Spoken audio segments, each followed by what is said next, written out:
내일이 추석이니까 아무래도 부모님들도 찾고 윗사람들도 찾고 할 것 같아서 효도에 관해서 잠시만 공부하도록 하겠습니다. 자, 일단 효도가 무엇이냐 그랬을 때에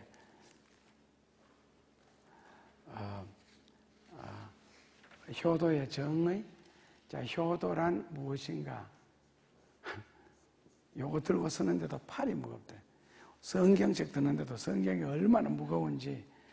자, 효도란 무엇인가 했을 때 첫째로는 출애굽기. 자, 효도란 무엇인가 해서 첫째로는 출애굽기 20장 12절입니다. 출애굽기 20장 12절에서는 부모를 공경하라. 그래서 잠언 같은 데는 그렇지 않는 자식이 있거들랑 돌로 쳐 죽이든지, 레위기에는 잠언에는 들판에다 내놓고 까마귀로 하여금 그 눈가리를 파먹도록 만들어라. 성경에서는 불효는 절대로 용서하지 않는데 신약에서는 어디에서 효도하라? 주 안에서 부모로 효도하라 이렇게 나오죠. 그러니까 이제 주 안에서 효도하라는 말이 나오는 이유가 무엇이겠어요? 반대로 바꾸면 어떻게 되겠어요? 반대로 하면은 주 밖에서는 효도를 안 해도 된다 이 뜻입니까? 자, 부모를 공경하라는 것은 성경 전체적인 윤리고, 자, 그 다음에는 주 안에서 공경하라는 것은 뒤집으면은 주 밖에서는 부모를 공경 안 해도 된다. 맞습니까? 틀립니까? 갈등 생기죠? 주 안에서 부모를 공경해라. 그렇다면 한번 뒤집으면은 주 밖에서는 부모에게 효도 안 해도 된다. 맞습니까? 틀립니까? 이것도 참 난처하죠, 그죠? 왜냐하면은 난처한 이유가 첫째로는요, 인간적인 부분 때문에 난처하고, 그래도 나를 낳아준 부모인데, 둘째로는 성경 진리 때문에 난처하고요. 성경에는 주 밖에서는 효도를 안 해도 됩니다. 신약에서는요. 구약에서는 해야 되고요. 그래서 성경이 우리에게 요구하는 것은, 예를 들어서 심지어 뭐 이단이나 사이비가 되면 뭐까지 하지 말라고요?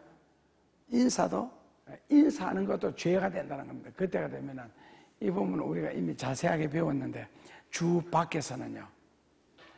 그래서 만약에 부모님이 예수를 믿지 않는다, 그럴 때는 이런 명절 같은 때를 해서 주님께로 인도하는 기회를 삼으라는 겁니다. 주님께로 인도하는 기회를 삼으라. 그래서 믿지 않는 부모는 그렇지만은, 그러나 진리 밖에 있는 부모들은, 그래서 성경적으로는, 그래서 여기에서 항상 우리가 성경 때문에 갈등하는 것은 인간적인 갈등과 현실적인 갈등. 그러니까 인간적인 갈등이라는 것은 곧 현실적인 갈등과, 그 다음에 하나님 앞에서 진리와 더불어 이제 이 갈등이 생기는 건데, 주 안에서 공경해라. 그러니까 같은 길을 가라는 뜻입니다. 더 자세한 것은 나중에 공부하도록 하고, 그래서 오늘 효도는 무엇인가 했을 때에 첫째로는 부모를 공경하는 거예요. 자, 부모를 공경하는 것이 무엇이겠느냐 그랬을 때 이제 그게 효도지요. 그래서 부모를 공경하라. 공경이 무엇이냐 했을 때 공경하라 해서 효도의 3단계가 나오거든요. 굉장히 중요한 이야기 나오죠. 자, 그 다음에 둘째로는요, 잠언 1장 8, 9절입니다. 같이 봉독하겠습니다. 내 아들아, 잠언 1장 8절과 9절에서 효도란 무엇인가 했을 때, 첫째로는 아비의 뭐라고요? 네, 아비의 훈계를 듣고, 둘째로는 어미의 법을 떠나지 마라. 예, 이렇게 말이 많죠. 아비의 흉계를 듣고 어미의 법을 떠나지 않는 게 효도랍니다. 자, 그렇다면은 아비의 흉계는 무엇이고 어미의 법은 무엇인가 했을 때, 일단 어미가 뭐라고요? 교회라 그랬죠. 그래서 교회에 또 규칙이 있고 법이 있습니다. 하면 아비는요, 하나님 아버지. 더 크게 구체적으로 말하면 성경입니다. 구체적으로 말하면 성경이고 넓게 말하면 하나님 아버지의 말씀이 됩니다. 그러니까 하나님 아버지의 말씀이니까 이제 성경이라고 하면 되고요. 그래서 아비의 훈계를 떠나지 마라 그랬을 때 성경의 교훈을 떠나지 말라는 것이고, 그 성경의 교훈을 인간적으로 법을 만들고 테두리를 만들어 놓은 게 그게 바로 교회가 됩니다. 그래서 교회에 만든 교회에서의 규칙이나 법도 지켜야 되고 성경 말씀도 지켜야 되고, 이것이 효도라는 겁니다. 자, 그 다음에는 효도의 방법요. 지금부터는 효도의 방법을 공부하겠습니다. 효도하는 방법요. 첫째로는 레위기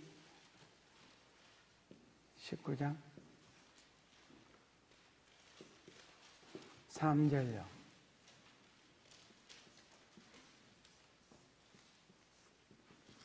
같이 봉독하겠습니다. 예, 각 사람은 부모를 뭐 하라고요? 경외라는 단어는 원래 하나님께서는 단어인데 이교에서는 부모는 곧 하나님으로 그렇게 말합니다. 그만큼 공경의 대상이라는 뜻입니다. 부모를 경외하고 나의 안식일을 지키라. 나는 너의 하나님이 여호와니라. 그러니까 여기는 하나님과 부모를 동등되게 처리를 했습니다. 부모를 경외하라, 하나님도 경외하라. 경이 무슨 뜻이에요? 공경한다. 공경은 무슨 뜻이에요? 자, 경외한다는 뜻인데 공경은 무슨 뜻이에요? 자, 사랑한다. 왜는요? 예, 두려워한다. 그러니까 부모님을 사랑하면서도 부모님을 두려워해라. 왜 두려워해라 하냐면 사랑만 하면은요, 아주 자식이 뭐라 그러나 할아버지가 손자를 귀엽게 여겼더니 손자가 할아버지 수염을 뽑는다, 뭐 다 아는 이야기죠. 손자가 할아버지 수염을 뽑는다가 무슨 뜻이에요? 손자가 할배 수염을 뽑는다가 무슨 뜻이에요? 예?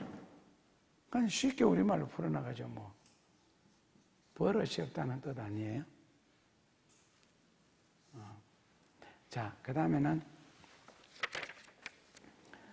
잠언 23장 25절입니다.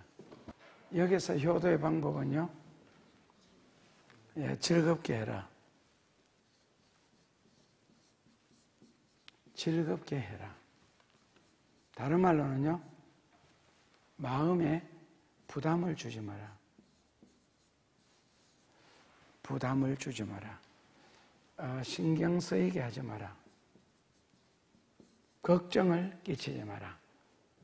셋째로는 신명기 27장 16절입니다. 같이 봉독하겠습니다. 모든 백성은 아멘 할지니라. 부모를 어떻게 여기지 마라? neglect, 격렬히 여기지 마라. 격렬히 우리말로 다시 바꾸면은요, 가볍게 생각하지 마라. 다른 말로는요, 무시하지 마라. 부모님을 쉽게 가볍게 생각하지 말고 부모님을 무시하지 마라는 뜻이고, 마지막으로는 창세기 26장 34절입니다. 아내를 취했는데 왜요? 답은 35절에 있네요.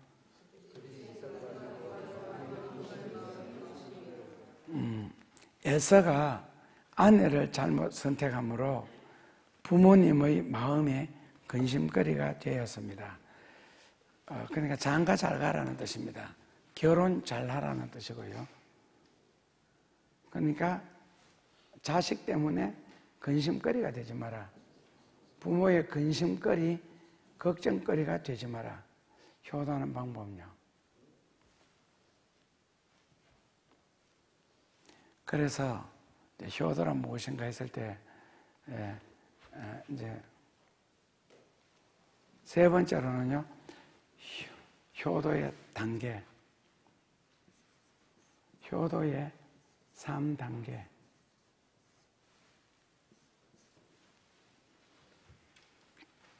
써놓고 이제 처음부터 다시 설명을 쭉 하겠습니다. 효도에는 3단계가 있는데, 첫째로는요,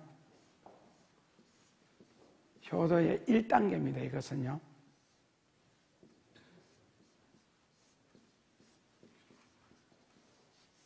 그러니까 효도의 가장 기본적인 단계예요. 초보적인 단계. 뭐 하라고요? 예, 봉양하라. 첫째로는 봉양입니다. 효도의 1단계. 봉양은 무엇을 합니까? 효도 1단계 봉양은 무엇을 하죠? 예, 돈을 하는 겁니다. 아셨죠? 자, 효도의 2단계요. 효도의 1단계는 돈을 하는 겁니다. 아무리 부모님 사랑합니다, 공경합니다, 온갖 소리 다 해도 경제적으로 부모님께 아무것도 해주지 않는다면 그 효도는 말로만 하는 말뿐인 것이고, 둘째로 효도의 조금 더 높은 단계입니다. 평안함을 끼치는 거예요. 부모님을 편안하게 드리는 거. 무엇으로요? 마음으로요. 둘째로는 부모님을 편안하게 드리는 거예요. 마음으로. 첫째로 봉양은요, 돈으로. 효도의 3단계 가장 깊은 단계입니다. 가장 귀한 단계고요.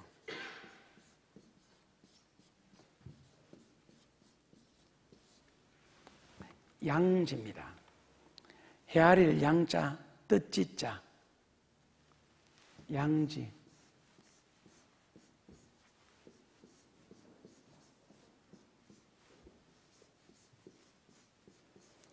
헤아릴 양자, 뜻지자. 양자는 뭐로 하는 거예요?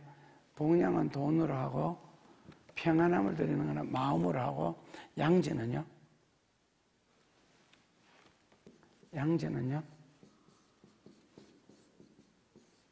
뜻으로. 그러니까 부모님이 무엇을 원하는지, 부모님의 뜻이 무엇인지, 그걸 헤아려서, 이 헤아릴 양자거든요. 그걸 헤아려서 효도할 수 있다면 아주 효도의 깊은 단계입니다. 이것을 효도의 3단계라 그럽니다. 효도의 3단계. 자, 질문할게요. 여러분들도 이제 부모의 입장이 되죠. 자식이 내한테 돈을 매월 규칙적으로, 아니면은 뭐 절기 때, 아니면은 뭐 생신 때, 이때 돈으로 잘해주는 자식이 좋아요? 마음으로 편안하게 해주는 자식이 좋아요? 영화 중에서 팔도강산이라는 영화, 혹시 그 주인공의 김희갑이하고, 그때는 김정순 씨하고 영화배우 2사람밖에 없었습니다.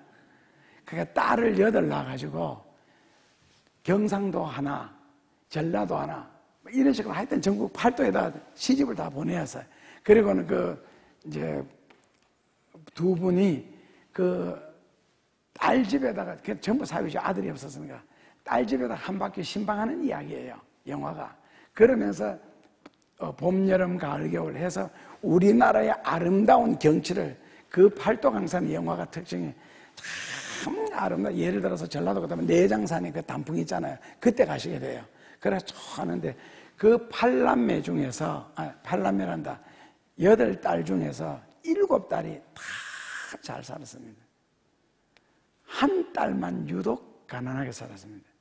그러니까 이 엄마 아빠 마음에는 항상 잘 사는 7딸은 안중에 있죠. 있는데 항상 마음에 그 제일 못 사는 딸한테만 마음이.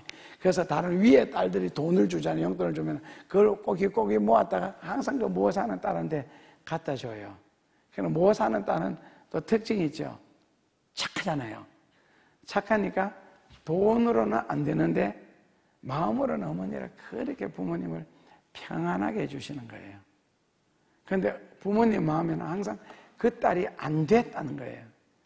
그래서 만약에 선택을 하라면 지금 권사님 대답처럼 마음도 편안하게 근데 이제 그 7딸들은 돈들이 있으니까 돈들 있는 집의 특징 아시죠?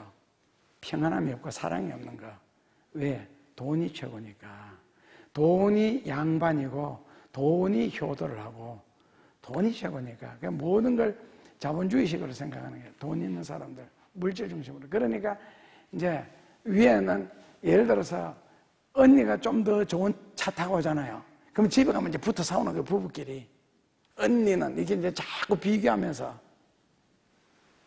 그래서 나중에는 김희감 씨가 그 아버지가 재산이 조금 있었는데 일부러 죽는 척 해가지고 광고를 했는 게 아니고 다 불러 모아서 아빠가 지금 곧 돌아가실 것 같다. 근데 딸들이 도착하기 전에 아버지가 죽습니다. 진짜로 죽는 게 아니고 병풍 쳐놓고 뒤에 이제 누워 있는 거예요. 이 노인이 완전히 연극을 하는 거죠. 그래서 딸들의 마음을 마지막으로 한번 점검해 보고 싶은 거예요. 그러니까 역시 왔는데 돈 있는 딸들은 거기서 아버지 재산 때문에 이제 난상 토론 하면서 이제 음성이 점점 커지고 싸우기 시작하는 거예요.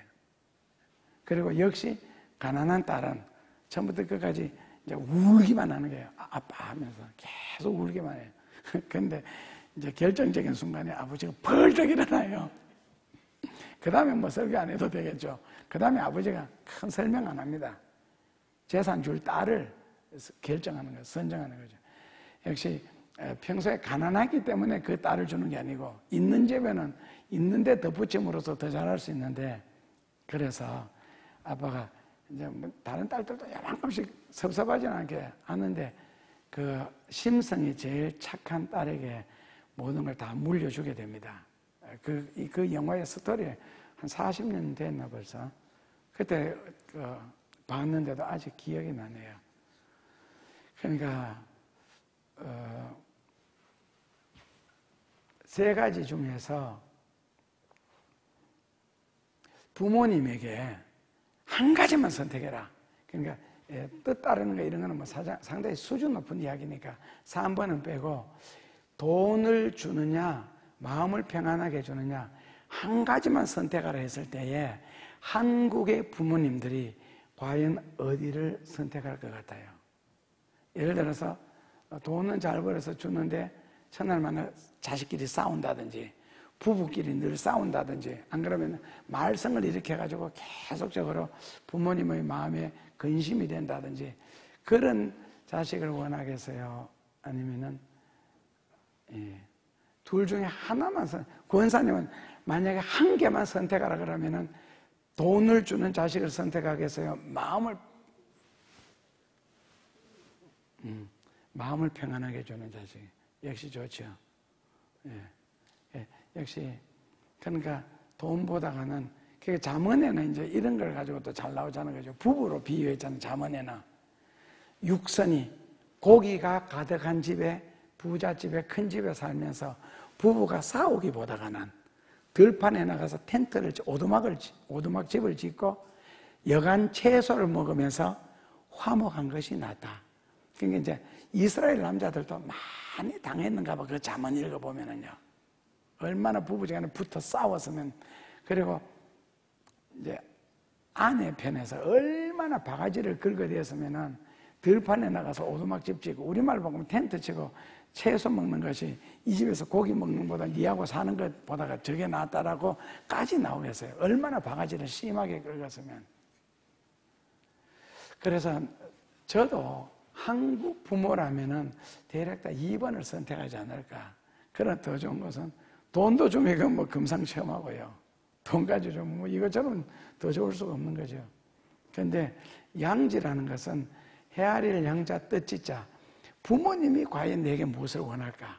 공부를 잘하니까 부모님은 내가 꼭 의과대학 가서 의사 되기를 바라는 거예요. 그런데 이 학생은 그림 그리는 게 너무 좋은 거예요. 그러니까 결국에는 부모님의 소원을 따라서 의사가 됐어요. 그리고 차려서요.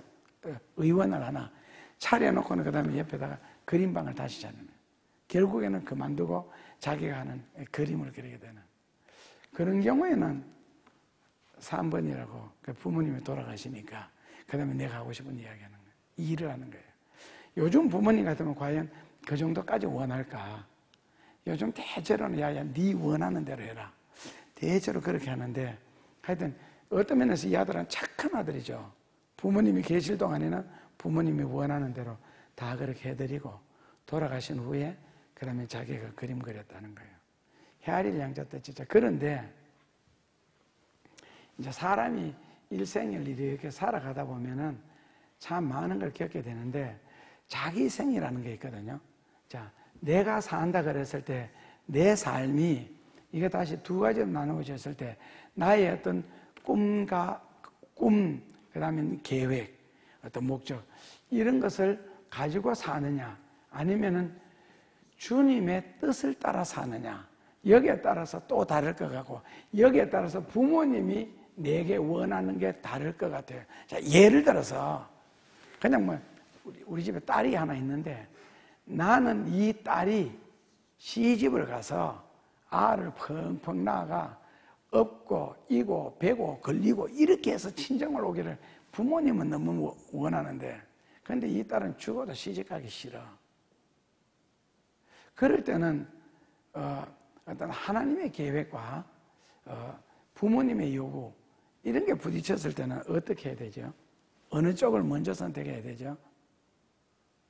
1번은 시집 가서 배고 안고 업고 이고 걸리고 자식들 데리고 친정 온다. 이게 부모님이 원하는 거고. 그러니까 나는 그럴 마음이 전혀 없는데 그냥 교회가 좋고 예수님이 좋고 그럼 부모님은 시집 가서도 이렇게 해서라도 할 수 있지 않느냐 했을 때 그렇게 안 됩니다. 일단 배고 없고 이고 이러면요 신앙생활 제대로 못합니다. 그래서 성경에 말세는 누가 화가 있도다? 아이 벤 자와 젖 먹이는 자가 화가 있도다 했을 때 그것도 물론 그는 10편 7편 12절 이하 해석은 죄를 잉태하고 죄를 낳고 죄를 장성하고 하면 죄의 삭은 사망이 되기 때문에 그래서 죄라고 해석을 해야 되겠지만 인간적으로도 환란이 딱 다가온다든지 했을 때 과연 아이들이 그때도 복이라고 할 수 있겠는가. 한 번은 휴가에 대해서 제가 되게 고민을 하고 생각을 했을 때에 휴가라는 것 전에 기근이라는 게 오고 환란이라는 게 오잖아요. 그렇게 됐을 때 제가 무엇을 고민했느냐 하면은 어린 아이들이 있는 집은 과연 어떻게 그 당시에 넘겨줄 수 있을까? 어린 아이라 그러면은 내 생각에는 국민학생 정도까지요. 그러니까 국민학교 3학년도 좋고 5학년도 좋고 6학년도 좋고 아니면 유치원 다니는 아이도 좋고 더 어린 아이도 좋은데 그러면 만약에 국민학교 다니는 아이가 배고프다고 막 집에서 울고 불고 땡깡 부리고 그런데 나는 짐승표를 안 받았기 때문에 예를 들어서 매매를 할 수 없다. 자, 그렇게 됐을 때 그런 걸 가지고 고민을 했어요. 물론 저는 답을 다 얻었죠. 그리고 만약 가난한 아이들 같으면 엄마가 밥을 먹어야 젖이 나오잖아요. 그래야 아이를 먹일 수가 있어요. 그런데 아이들이 젖을 못 먹으면 막 울잖아요. 그러다가 나중에 너무 배가 고파가 지치면은 안 울어요. 그러면 이제 아이가 힘이 들면은 축 늘어진다 그러죠. 그런데 그런 상태에서 만약 며칠 간다. 어린 아이들이나 새 이런 조류 종류들은 음식을 자주 먹습니다. 왜요? 위가 작거든요. 그러니까 많이 담아 놓을 수 없으니까 자주 먹어야 돼. 근데 어른들은 많이 담기 때문에 건너뛰어도 괜찮아요. 그리고 새 종류들도 그러니까 새 키우는 사람은요 절대 어디 밖에 못 나가요. 새들은 하루에 3번에서 5번씩 꼭 물도 줘야 되고 모이를 줘야 돼요. 그러니까 새 키우면 완전히 매입니다 집에. 안 그러면 새들이요 한 이틀 어디 갔다 오자 싹 다 죽어버립니다. 배가 고파가지고. 자, 그런 깐난 아이들이 막 환란 때 예를 들어서 내가 젖이 안 나니까 못 먹였다. 아니면 이유식도 사줄 수 없으니까 그렇게 됐을 때 어떻게 되겠어요? 그러니까 우리가 사고 팔고. 그런데 딱 뭐 짐승표 안 받자 말자. 그럼 바로 휴거됐다. 좋지요. 그러면 좋지요. 그러나 요한계시록에 나오는 것처럼 계시록 14장 12절에 보면 저런 말씀이 있죠. 성도의 인내가 여기에 있나니. 그게 계시록 14장이에요. 그럼 15장부터 대환란이잖아요. 결국에는 성도가 인내해야 될 기간이 있는 거예요. 인내해야 될 기간. 그것이 이제 환란 때, 기근의 때거든요. 그렇다면 그때에 내 아이가 막 그랬을 때에 이걸 제가 70개 교회 여전도 연합회 집회를 1년 동안 한 달에 한 번씩, 한 주간씩 하면서 한번 물어봤어요. 그랬더니 그 여전도 회원들 대답이 뭔지 아세요? 거의 대답이 남편이 표를 받아야지. 그래서 남편이 표를 받아서 그 다음에는 음식을 사와서 가족들을 먹이라는 거예요. 결국 남자들은 지옥하고 대환란에 가도 되고 가족들을 살려야 된다. 이제 여성들의 거의 대답. 그런데 딱 한 여자만이 내가 받겠습니다. 그런가 하면 보통 뭐 몇천 명씩 모이거든요. 그런데 내가 받겠습니다라는 걸 받고, 그 다음에 그 현대중공업에 사랑의 형제단이라는 선교회가 있습니다. 거기를 집회 인도하는데 남자만 이제 20대 후반에서 60대 초반까지 한 1,500명 모였는데 거기서 똑같은 질문을 해봤거든요. 남자들은 거의가 내가 받아야죠. 그러니까 우리 식구는 다 안 받겠습니다. 그런 잔머리 굴리는 대답은 없고, 이제 우리 교회는 그거는 가능한 대답이고, 남자들은 거의 다 내가 받겠습니다. 가족들 위해서. 그런데 막상 천국 가보면 여자가 많겠어요? 남자가 많겠어요?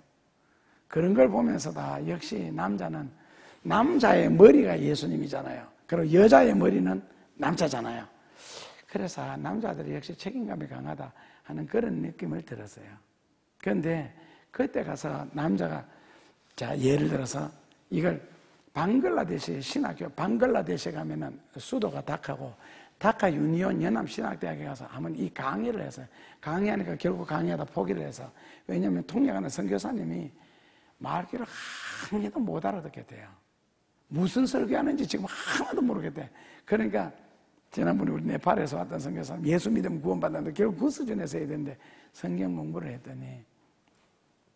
했는데 거기서 목사들이 있었어요. 방글라데시에서. 그러니까 그 목사들이 이제 키도 좀 크고, 지금도 얼굴이 환하게 생각나는데 무슨 제안을 하느냐면은 이 짐승표를 받은 사람 있잖아요. 이마에나 오른손에 받는다. 그러면은 칼을 가지고 가가지고 요 표 받은 걸로 포를 떠라는 거죠. 그래서 자기한테 붙여가. 그 다음에 가서 사먹으면 돼. 목사들 아니랄까봐. 하여튼 그 기발한 잔머리 있잖아요. 자, 예를 들어서 그 짐승표를 받았을 때 우리 칼을 가고 고기를 포를 따가지고 내 손바닥에 붙여서 쫙 긁으면은 그 계산이 되겠어요? 안 되겠어요? 여러분들 생각에는 계산 안 됩니다. 자, 그 다음에 다시, 자, 만약에 남편이 표를 받아서 나가서 먹을 것을 사왔다. 사왔을 때에 그 다음에 그 남편이 배고프지 그러면서 아내나 자식에게 사랑으로 이제 그 표 받기 전처럼 줄 것 같아요? 안 줄 것 같아요? 절대로 안 줍니다. 못 줍니다. 왜? 위에서 명령이 못 주게 돼 있고, 그리고 이게 받는 순간 사람이 확 돌아버립니다. 그러니까 이전에 정상적이고 상식적인 사람 있잖아요. 그 사람이 안 돼요. 모든 거는 그 다음에 지령에 의해서 움직여야 되고, 그러면 최근까지도 남쪽에서 전화 왔는데 미치겠대요. 자기가 왜 그런지 자기를 지금 모르겠대요. 그래서 혹시 뭐 음료수 잘못 먹었느냐라고 질문을 했는데도 모르겠대요. 그 자체를. 그런데 사람이 돌변을 합니다. 어느 쪽으로 돌변하는지 아시겠죠? 짐승 쪽으로, 마귀 쪽으로. 일단 마귀 자식이 되겠다는 게 이거 받는 거거든요. 하나님을 포기하는 거잖아요. 영혼을 포기하는 거고. 그래서 절대로 안 줍니다. 그래서 그것 때문에 막 고민하고 생각하고 막 기도하다가 답을 찾았어요. 제가 어디에서 답을 찾았을 것 같아요? 성경을 통해서? 아니, 성경에는 그런 이야기 안 나오는데요. 성도의 인내가 여기 난 이걸로 끝나버리죠. 저는 신중한 성경 문제는 전부 다 믿든 말든 꿈에서 그 모습을 보고 이제 휴고 문제 같으면 휴고 문제 때문에 막 고민하고 이제 바로 이런 기금 문제까지도 막 고민하고 막 생각하잖아요. 그러면 그 현장에 직접 들어가요. 꿈속에. 그 다음에 들어가서 쭉 보고 되어지는 일을 보고 저러면은 견딜만하다. 그래서 했는데 그 중에 3부분만요. 예를 들어 어린애 같으면 젖 못 먹거나 만약에 막 초등학교 다니면 이제 한참 땡깡 부리고 말 안 들을 때 그럼 밥 안 주면 막 펄펄 뛰고 난리 나죠. 어른들은 참아해 보니까 그 속에서 딱 들어가니까 표 안 받는 정도 되면은 성도가 될 수가 있고 인내가 여기 있는 데서 어른들은 배가 고파도 다 참는데 그 꿈속에서도 아이들이 못 참더라고요. 아이들은 뭐 참는데 이런 거 모르잖아. 그래서 옛날에는 우리 교회 금식 시킬 때 어린아이들까지 금식 다 시켰어요. 젖도 주지 마라 그랬어요. 왜냐면 가정 단위로 돌아가면서 금식을 할 때는 어린아이한테 젖 주지 말고 맑게 알아듣는 만약에 뭐 유치원을 다든지 초등학교 1학년, 2학년 이런 아이들한테는 성경적으로 이해를 시키라 그랬어요. 너가 하루 금식함으로 혹은 너가 한 끼 금식함으로 한 끼 안 먹은 밥값 예를 들어 3,000원이면 3,000원, 5,000원 이걸 헌금을 하게 되면 이거 가지고 다른 데 도움받을 사람이 많다. 그리고 이것이 곧 주의 영광을 위한 일이고 주를 위한 일이기 때문에 내가 한 끼 혹은 하루 배고파야 된다라고 아이들한테 이해를 시키라 그래서 그래 이해를 시키라고 해서 금식을 시켜봤더니 아이들이 이해를 해요. 언제 이해해요? 설명 듣는 순간에만. 그리고 좀 시간 지나면 또 막 우는 거예요. 당장 배가 고프니까. 그럼 또 이해시키고 안 주면 돼요. 무조건 굶기면 굶어서 하루 굶고 안 죽습니다. 그래서 강제 금식. 왜냐하면 환난에 대한 미리 체험하는 거죠. 그래서 했는데 처음에는 막 울더라고요. 달라고. 아이들도 힘이 축축 늘어지고. 그런데 어느 정도 고비를 딱 넘기니까 어디에서 주어졌는지 모르겠지만 그 힘이 주어져서 아이가 울지도 안 하고 그 다음에 어른처럼 정상적인 모습으로 돌아오고 그 다음에는 자 우리들도 만약에 굶을 때 그때 뭐 한 3일 굶는다 일주일 굶는다 하면은 금식도 뭐 한 달씩 금식하는데 그거 못 견디겠어요. 할 수 있어요. 효도하다가 지금 이거 오늘 추석이라가 내일 추석이 굉장히 중요한 이야기 계속해야 되는데 쓸데없는 이야기로 빠져버렸다. 원고 없으니까 이런 건 너무 좋은 거지. 근데 논리적이고 이거 따지는 사람이 목사님 또 설교 빠졌다. 빠지면 어때요? 귀한 진리만 들으면 되지. 그럼 이거 계속해요? 듣고 싶죠? 해주기 싫다 이제는. 그런 식으로 따진다 싶으면 해주기 싫은.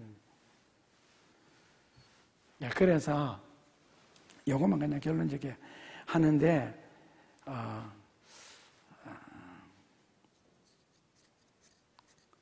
체험적인 이야기인데 그냥 믿든 안 믿든이에요. 구약 성경 그 광야에서 보면은 이스라엘 백성들에게 뭐가 내렸죠? 만나 내렸죠. 이 만나가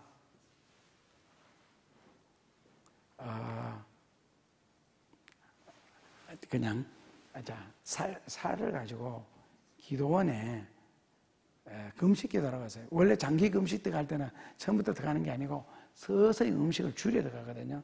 그래가지고 음식을 줄이고 이제 살이 떨어졌을 때부터 이제 결심해가 장기 금식 들어가는데 근데 기도하고 이제 금식해야지. 근데 아침에 일어나서 습관적으로 설떡먹을 여는 거예요. 열었는데 물론 요 단지 조그만한 거예요. 요 살이 가득 차 있는 거예요. 이상하다. 누가 담아놨지? 떨어지면 기도해야지 하고 또 먹어서 근데 끝났는데 또 생겨서 3번 연속. 제가 고등학교 다닐 때 시계가 너무 갖고 싶어가지고 그때는 시계가 귀한 때입니다. 그때 시계가 귀했고 자전거가 귀했습니다. 그래서 한때 유행어가 이제 야 시계 좀 빌려달라. 그러면 결혼한 사람들은 뭐라고 하느냐면은 내 마누라 하루 저녁 빌려줄게. 그 정도로 시계를 안 빌려줬고 자전거 한번 빌려달라 그러면 내 마누라 하루 저녁 빌려가라. 그만큼 시계와 자전거가 보물일 때가 있었습니다. 60년대 후반에요. 그래서 내가 시계를 너무 갖고 싶어가지고 그 엄마하고 우리 집 엄마하고 같이 이제 기도를 하고 그 다음날 새벽 기도를 갔는데 새벽 기도를 마치고 나오는 우리 경주 제일교회가 그 골목이 한 30m? 30m. 저쪽에는 큰 길로 연결되는데 우리 다니는 길은 거기 약국 사이로 골목에서요. 거기 교회 문 앞에서 시계를 하나 주셨는데 좀 큰 시계예요. 손목 시계인데 너무 좋았어요. 시계 주셨으니까 어떻게 해야 돼요? 어린 심정에 파출소 갖다 줬죠. 갖다 줬더니 몇 년 몇 월 며칠하고 시계 색깔하고 다 적어요. 그러고는 요즘에는 휴대폰 주웠다고 갖다 주죠. 진짜 요거도 먹습니다. 왜? 경찰들 할 일이 너무너무 많은데 그런 지팡이까지 하나 다 갖다 주면은 진짜 잠무라 그러거든요. 그런데 그 시계를 줬어요. 그리고는 그 이튿날 새벽기도 갔는데 그 근처에서 골목에서 시계를 또 주셨어요. 제가요. 엄마 또 주셨다 그러니까 어머니가 하신 말씀이 하나님이 아마 너에게 주시는 거거든. 근데 시계가 끈이 떨어진 게 아니고 이게 눌려가 여는 거 있잖아요. 그래서 열려가 그게 풀렸었어요. 2번 다가. 그러니까 어머니 짐작에는 아마 술 마신 사람이 아니겠는가 그렇게 표현을 했는데 하여튼 같은 자리에서 새벽기도 갔다 오면서 2번 연속 주었어요. 그러니까 2번째 주셨을 때는 파출소 안 갖다 줬어요. 엄마가 너 껴라. 너가 기도를 했기 때문에 아마 하나님이 너에게 주시는 것 같다. 왜냐하면 만약에 안 주실 것 같으면 한 번으로 끝나야 되는데 이거는 2번 연속 될 때는 너 기도의 응답 같다. 그래서 제가 그 시계를 끼고 다녔어요. 얼마나 기뻤는지. 그리고는 1년 지나니까 파출소에서 오라고 연락이 와서 갔더니 그 시계 또 줬어요. 손목시계 목에 2개 생겨서. 그런 적도 있어서. 그래서 이 만나 이야기를 하다 지금 거기 갔거든요. 했는데 이걸 통해서 말세에 하나님이 채울 수가 있다. 이걸 한번 경험했고 이거는 꿈에서 경험한 거 아니고요. 그 다음에는 저 이야기가 아니고 같이 기도원에 기도하러 왔던 그 아가씨 이야기인데 아가씨가 반신불수예요. 그런데 이제 산에 같이 기도하러 올라갔는데 하다가 산에 가면은 예비군 훈련한다고 산등에리에서 여기 땅 파놓는 거 있잖아요. 이걸 참으라 그럽니까? 방공하라 그럽니까? 근데 가다가 여기에 빠졌어요. 이제 헤어져가 기도하니까요.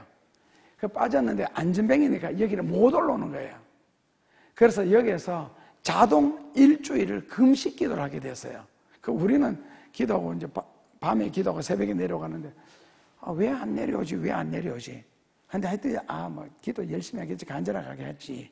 그래서 기도하는 문제니까 버려두자 했는데 일주일이 지난 후에 걸어서 내려오는 거예요. 무슨 일이 있었느냐고 전부 다 그때 너무 놀랐거든. 같이 있었으니까 봤잖아요. 왜 그러냐니까 진짜 여기에 빠져서 자기는 이제 오고 갈 데도 없잖아요. 마실 것도 아무것도 없는 상태에서 정말 부르짖었대. 하나님 앞에 막 부르짖었더니 자기는 일주일이 지난지 2주일 지난 시간 개념은 없고 하여튼 빠졌으니까 그렇게 부르짖었더니 하늘에서 흰 가루가 막 날리더래요. 그러면서 느낌이 오기를 입을 벌려 받아 먹어라. 그래서 질문을 했대요. 하나님 뭡니까? 했더니 말세에 내가 내 백성들에게 먹일 만나니라 그러더래요.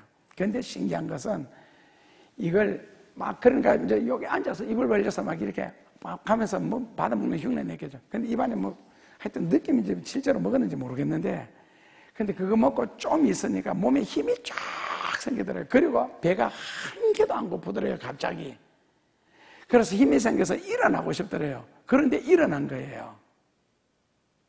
그래서 그런 경우 있고 그 다음에 한 가지만 더 이야기할게요. 저 같은 경우 그게 이제 다 학생 시절에 체험을 많이 했으니까 성경을 펼쳐놓고 성경을 읽는데 웃기죠. 안 하면 여기다가 가루 같은 게 자꾸 쌓여. 그래서 처음에는 먼저 좀 불었죠. 성경 읽는데 방해되니까 훅 불고 하는데 또 쌓여. 또 훅 불고 하는데 또 쌓여. 이상하다. 세 번째는 기도를 했어요. 뭡니까? 했더니 같은 만나 이야기 나오세요. 한번 먹어보래요. 그래서 혀를 이렇게 핥아서 먹었거든요. 일주일 동안 배가 안 고파요. 그리고 아주 몸이 가벼운 상태 있잖아요. 일주일 동안 아무것도 안 먹고 그러면서 하나님이 환난 때, 기근 때 내가 내 양들을 먹일 양식을 내가 이런 식으로 주리라. 그래서 제가 3번, 하나는 다른 사람 간증이고 해서 이 확신을 하고 그 다음에 꿈속에서 아이들이 울다가 울으면 그런데 그 우는 게 어느 정도는 견뎌야 돼요. 처음부터 이 만난 내리고 이런 거는 절대로 아니고 어느 정도만 견뎌주면은 하나님이 책임져 주신다는 거 있잖아요. 하나님은 우리 아버지가 되시잖아요. 우리는 그분의 자녀가 되시고. 그래서 하나님이 책임져 준다. 이런 거구나. 그래서 뭐 환난 날라는 성경에는 보면 시편 같은 데 너희의 방패요 뭐 반석이 있어요. 이런 고급스러운 용어가 나오는데, 그리고 나는 너를 지키는 자요 보호하는 자요. 이렇게 섬세한 부분까지 하나님이 지키신다는 거는 생각을, 성경에는 그런 게까지 안 나오니까.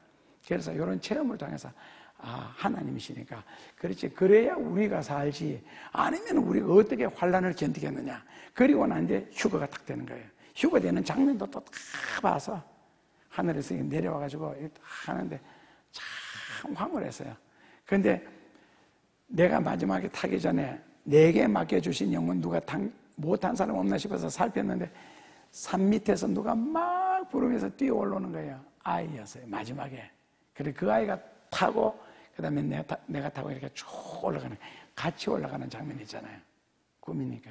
그래서 하나님이, 그래서 혼자 그런 생각을 하고 나름대로 이제 성경을 정리했는데, 제가 이제 지금 이제 석 달 있으면 이제 40년째 목회하는데, 이때까지 부흥회를 다니고 설교하면서 지금 했던 이야기 한 번도 한 적 없습니다. 간증만 했죠, 저는. 그 간증한 게 벌써 50년이 다 된 이 이야기를. 50년도 지났으니까 지금은 뭐 씹던 껌 뱉듯이 제가 가벼운 마음으로 할 수 있는데, 저는 이렇게 뭐 체험하거나 이러면 잘 이야기를 하는 경우에 있어요. 교우들이 꼭 도움될 경우 하는데, 이건 하나님의 예를 들어서 어떤 계시나 응답이나 이런 것, 영적인 문제와 관계되면은 저는 말 안 해요. 왜냐하면 입을 가볍게 내리면은 귀한 거, 더 큰 거, 더 중요한 게 안 내려오거든요. 그래서 입을 닫고 살았는 거예요. 근데 실제로 이거는 별것 아닌데도 이때까지 입을 안 연 이유는, 휴가라는 단어만 나와도 사람들이 벌써 엘러지 반응을 팍 일으키잖아요. 하물며 그런데 환난 때 기근때 하나님이 이런 식으로 보호해 주신다 지켜 누가 믿겠어요? 그래서 지금까지 이야기 안 했어요. 근데 이제 여러분들은 저 설교를 꽤 많이 듣고 저를 어느 정도 이해할 것 같아서 오늘 처음 이야기해서 이것도 소소해. 주일 낮예배 때는 원래 주일 오후 때 해야 되거든요. 더 많은 사람들이 듣도록. 근데 주일 낮예배 듣는 사람들이 이거 이해 못할 사람들이 또 있잖아요. 그래서 안 했어요. 오해할까봐.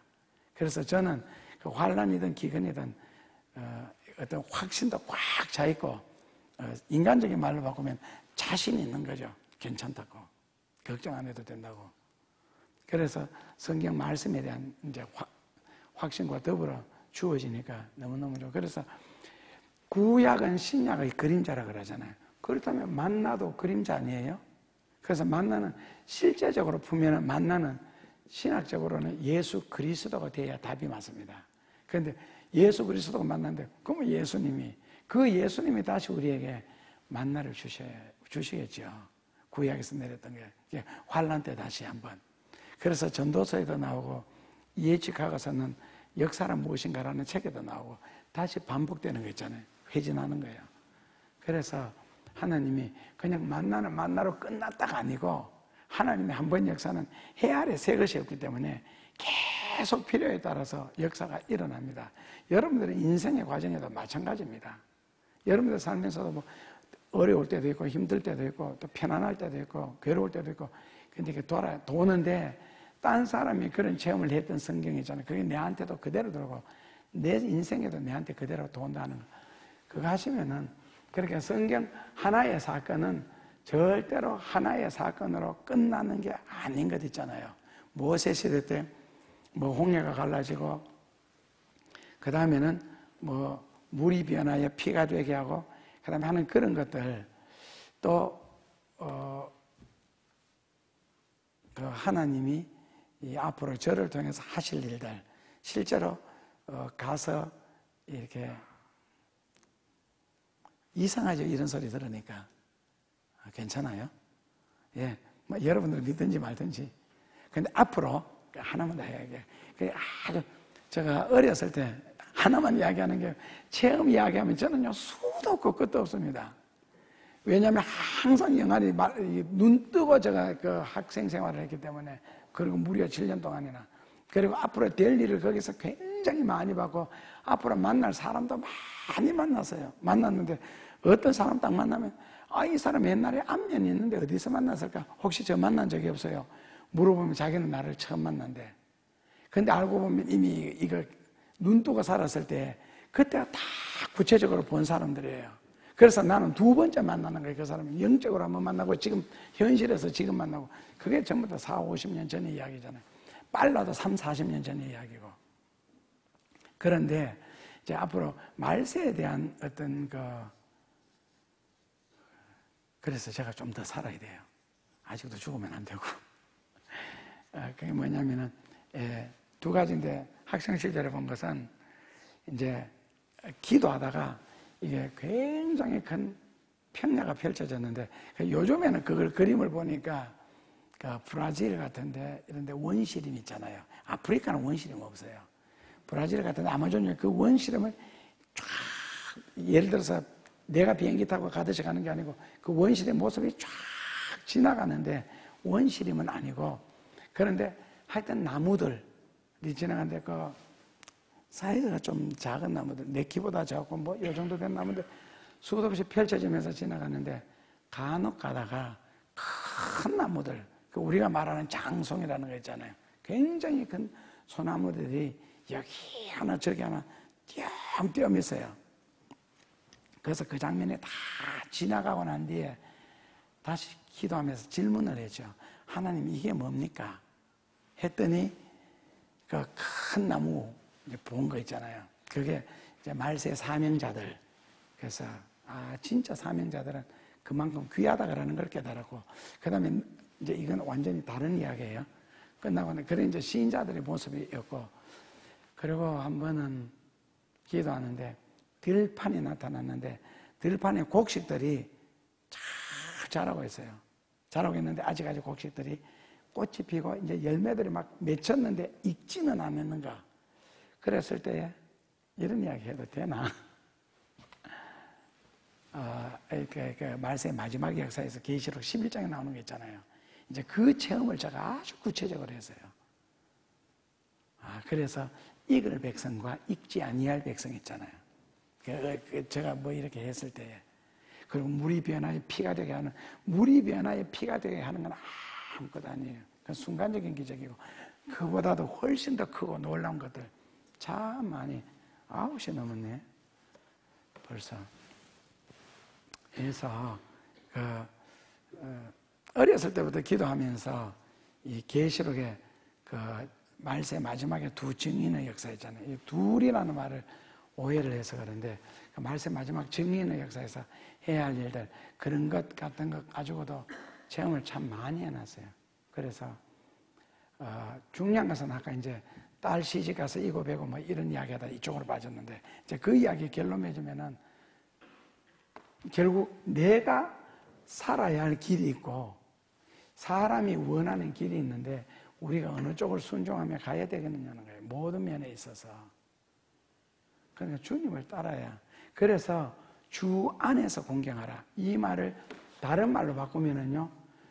주의 뜻에 어긋나는 것은 불순종을 하고 불효를 해도 그거는 불효가 아니라는 뜻입니다. 주의 뜻에 어긋나는 것.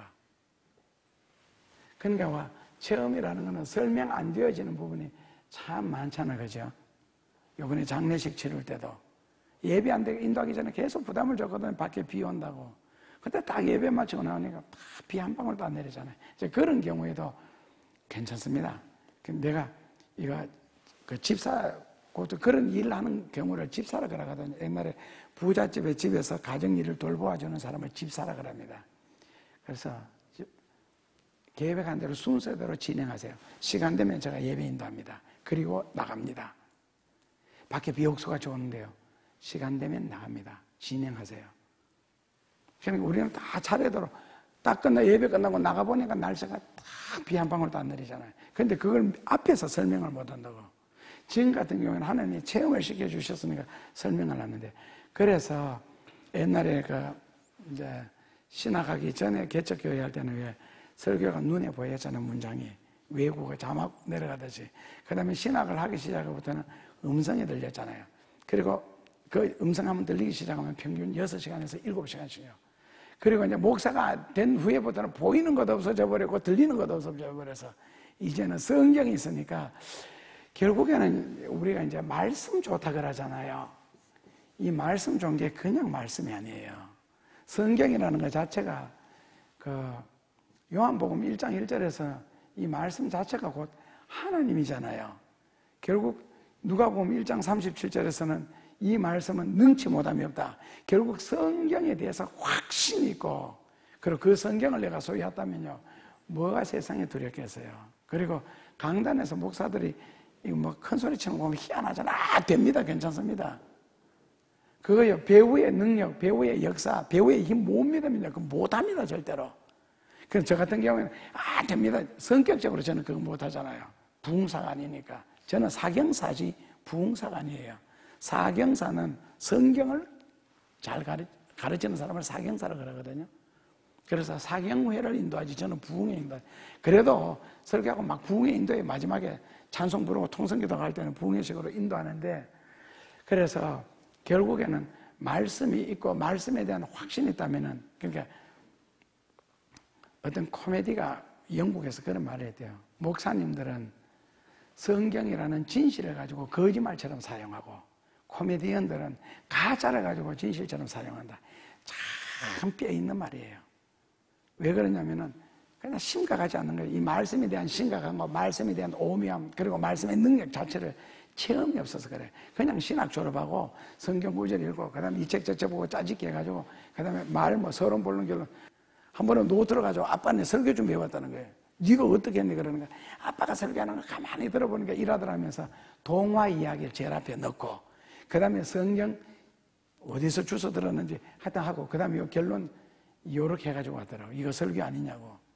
그럼 맞다 그랬어요. 자꾸 들으니까 하면 되는 거거든요. 국민학교 1학년 2학기 때 설교 준비할 줄 알더라고. 근데 성경 공부는요, 이런 게 아니거든요. 그러니까 성경 공부를 교회에서 못하는 이유가 그만큼 많은 노력들이 필요하기 때문에 그렇습니다. 연구하는 자체가.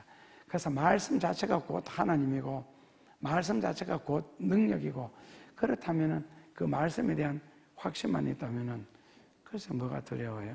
그러니까 응답도 내가 기도하니까 환상이 보이는데 음성이 들리는 데는 그 억지식, 생각을 많이 해서 떠올리는 그런 것까지도 응답받았다는데, 성경 가지고 확실하게 성경 구절을 하나님이 내게 확 주실 때는 하나님이 거기에 대한 그 뜻이 있기 때문에 내한테 주시는 거거든요. 깨우쳐줘요. 안 그러면은 자기가 성경 읽다가 응답받는 경우도 좋고요. 제일 좋은 경우에는 성경 읽다가 응답받는 경우는 좀 귀한 경우고, 그때는 목회자가 없을 때일 겁니다. 아마 혼자 읽을 때고, 아니면은 교회에 와서 내가 고민하거나 생각하는 것이 설교를 통해서 성경을 통해서 나올 때, 그건 제일 확실한 응답이고요. 그렇게 해서 하나님이 우리에게 그 응답해 주시는 방법이, 기도에 응답받는 방법을 공부하면 굉장히 여러 가지가 있거든요.